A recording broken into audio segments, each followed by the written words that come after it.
I'm told there's something sexy in here. Should we have a look? Of course we'll have a look. Vauxhall has created a new car for all you Gran Turismo gamers, but actually I think there's a little bit more to it than that.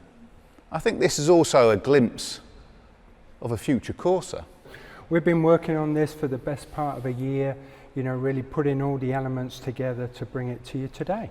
So GSE is your, like you say, your high performance, that stands for Gran Sport Electric, is that right? Exactly. And going forward, you know, really using the full electric architecture and the power of electric to drive a high performance vehicle within our range. Well, I'm going to give you some quick stats. So this thing is 800 horsepower. It's obviously four-wheel drive. They say it's going to do 0 to 62 in something like 2 seconds, which I can believe in the computer game, not so much in real life. Top speed, 199 miles an hour. Aerodynamics plays a fundamental role in, particularly in top speed and also in cornering, in having a stable car for cornering. So for the elements to really help the car be more slippery, because it is a Corsa-sized car, it's hard to do that with a very short vehicle. So first of all, we've got this huge hole running through the center of the hood here that picks the air up down low, which is normally blocked in a conventional car. This really takes all that air. You can see my you hands can literally go right through, exactly. And from there it distributes it in different ways, over the car in the natural way to get the right speed through the cabin. But more importantly, because the car's got such a wide track and therefore a big hole in the middle of the car, we're using the speed of that air to fill this gap in order to make the air stick to the car and make it more slippery, as you just suggested. And then when you get to the rear of the vehicle here, we've got a neat trick that tricks the air to make the car longer than it really is. And you're going to like this, watch this. Extendable diffuser and at the same time extendable spoiler. So effectively it's making the car more of a teardrop shape and is much longer, and therefore in the straights the car becomes much faster.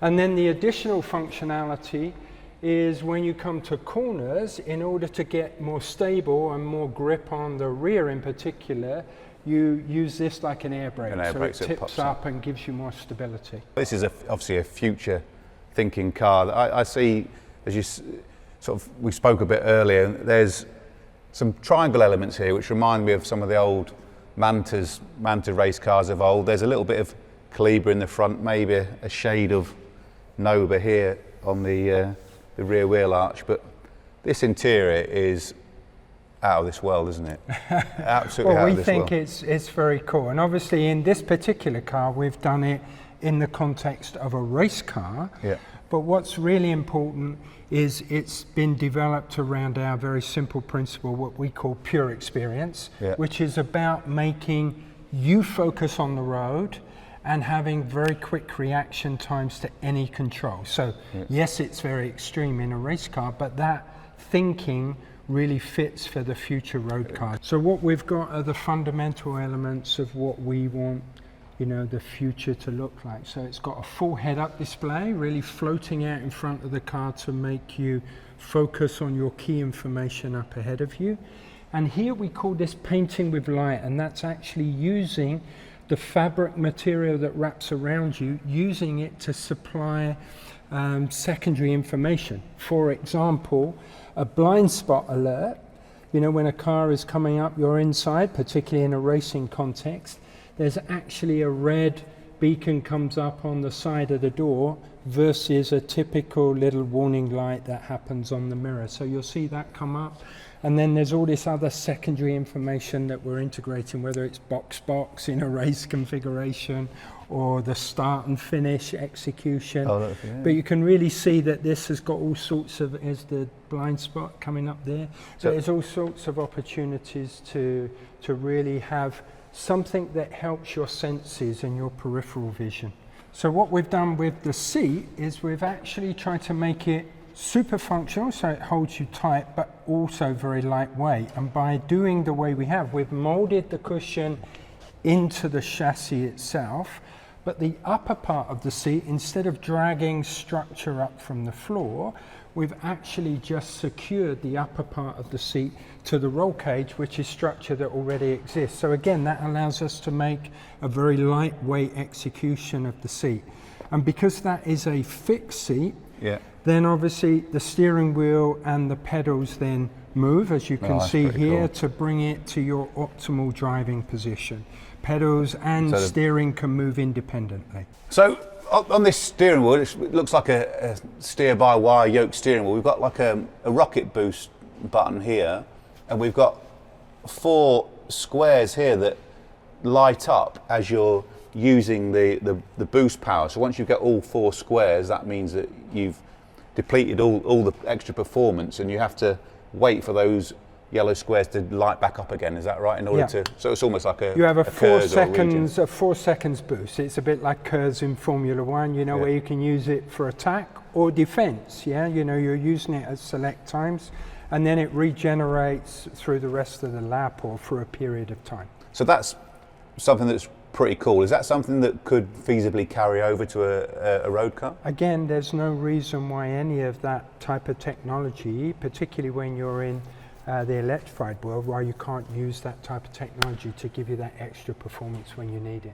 That whole compass thing started from our unique position, even from the 60s, going back to what you said earlier, drawing from our heritage, where it used to just be a sheet metal crease in all of our cars.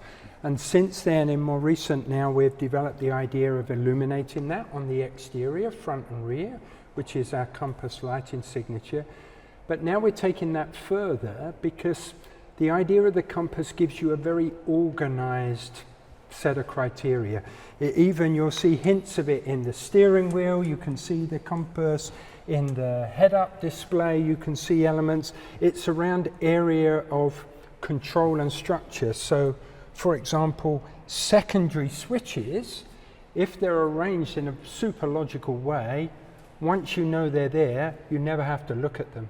You know, the left-hand east does a certain function, and north does a different function. So you have this intrinsic, easy-to-use system that you don't have to look. And again, that all fits back into our pure experience idea. You can see the surfacing of this car is very much where we're taking the brand, with this combination of sharp, clean, sheer surfacing, but at the same time nice voluptuous muscularity at the same time, and combining those in a nice contrasting way. So that will certainly be coming through in our future cars, and with this emphasis on the wheels, you know, really having the visual application of a driver's car. When the wheels are pronounced and there's a shape and form that pronounces those, it instantly says this is a car to drive, and that's what